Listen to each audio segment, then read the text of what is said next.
Jesus was standing before Pilate, the Roman governor. "Are you the king of the Jews?" the governor asked him. Jesus replied, "You have said it." But when the leading priests and the elders made their accusations against him, Jesus remained silent. "Don't you hear all these charges they are bringing against you?" Pilate demanded. But Jesus made no response to any of the charges, much to the governor's surprise. Now it was the governor's custom each year during the Passover celebration to release one prisoner to the crowd, anyone they wanted. This year there was a notorious prisoner, a man named Barabbas. As the crowds gathered before Pilate's house that morning, he asked them, "Which do you want me to release to you, Barabbas or Jesus, who is called the Messiah?"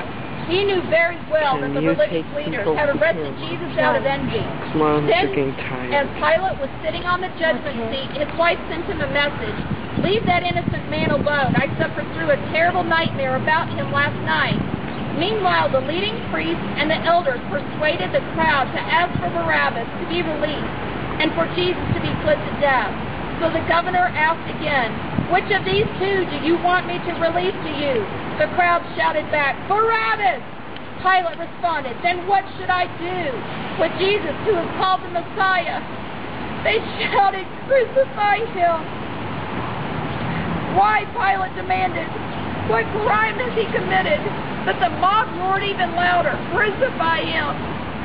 Pilate saw that he wasn't getting anywhere and that a riot was developing.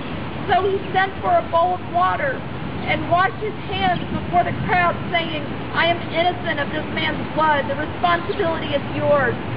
And all the people yelled back, "We will take responsibility for his death, we and our children." So Pilate released Barabbas to them. He ordered Jesus flogged with a lead-tipped whip, then turned him over to the Roman soldiers to be crucified. Some of the governor's soldiers took Jesus into their headquarters and called out the entire regiment. They stripped him and put a scarlet robe on him. They wove thorn branches into a crown and put it on his head. And they placed a reed stick in his right hand as a scepter. Then they knelt before him in mockery and taunted, "Hail, King of the Jews!" And they spit on him and grabbed his stick and struck him on the head. When they were finally tired of mocking him, they took off the robe and put his own clothes on him again. Then they led him away to be crucified. Along the way, they came across a man named Simon, who was from Cyrene, and the soldiers forced him to carry Jesus' cross. And they went out to a place called Golgotha, which means place of the skull. The soldiers gave him wine mixed with bitter gall, but when he had tasted it, he refused to drink it. After they had nailed him to the cross, the soldiers gambled for his clothes by throwing dice. Then they sat around and kept guard as he hung there. A sign was fastened to the cross above Jesus' head, announcing the charge against him. It read, "This is Jesus, the King of the Jews." 2 revolutionaries were crucified with him, one on his right, one on his left. The people passing by shouted abuse, shaking their heads in mockery. "Look at you now," they yelled at him. "You said you were going to destroy the temple and rebuild it in 3 days. Well then, if you are the Son of God, save yourself and come down from the cross." The leading priests, the teachers of religious law, and the elders who mocked Jesus, "He saved others," they scoffed, "but he can't save himself. So, he is the King of Israel, is he? Let him come down from the cross right now, and we will believe in him. He trusted God, so let God rescue him now if he wants him." For he said, "I am the Son of God." Even the revolutionaries who were crucified with him ridiculed him in the same way. At noon, darkness fell across the whole land until 3 o'clock. At about 3 o'clock, Jesus called out with a loud voice, "Eli, Eli, lama sabachthani," which means, my God, why have you forsaken me?" Some of the bystanders misunderstood and thought he was calling for the prophet Elijah. One of them ran and filled a sponge with sour wine, holding it up to him on a reed stick so he could drink. But the rest said, "Wait, let's see whether Elijah comes to save him." Then Jesus shouted again, and he released his spirit. At that moment, the curtain in the sanctuary of the temple was torn in two, from top to bottom. The earth shook, rocks split apart, tombs opened, and the bodies of godly men and women who had died were raised from the dead. They left the cemetery after Jesus' resurrection. went into the holy city of Jerusalem and appeared to many people. The Roman officer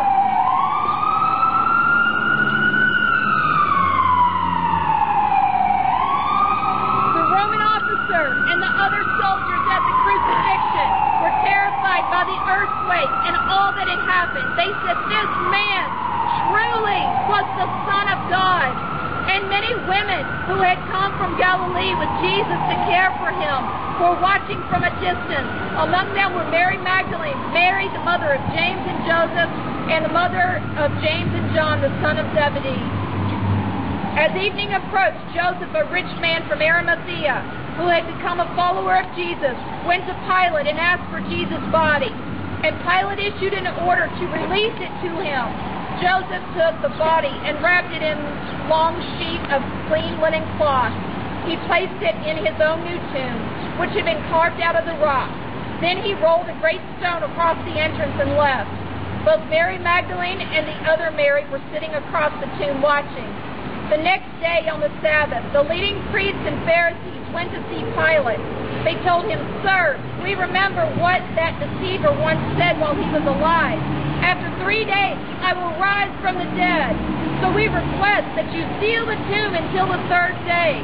This will prevent his disciples from coming and stealing his body and then telling everyone he was raised from the dead. If that happens, we'll be worse off than we were at first." Pilate replied, "Take guards and secure it the best you can." So they sealed the tomb and posted guards to protect it.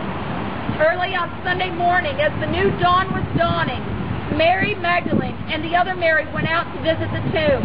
Suddenly, there was a great earthquake, for an angel of the Lord came down from heaven, rolled aside the stone, and sat on it. His face shone like lightning, and his clothing was as white as snow. The guards shook with fear when they saw him, and they fell into a dead faint. Then the angel spoke to the women. "Don't be afraid," he said. "I know you are looking for Jesus who was crucified. He isn't here. He has risen from the dead, just as he said he would. Come see where his body was lying. And now go quickly and tell his disciples that he has risen from the dead, and he is going ahead of you to Galilee.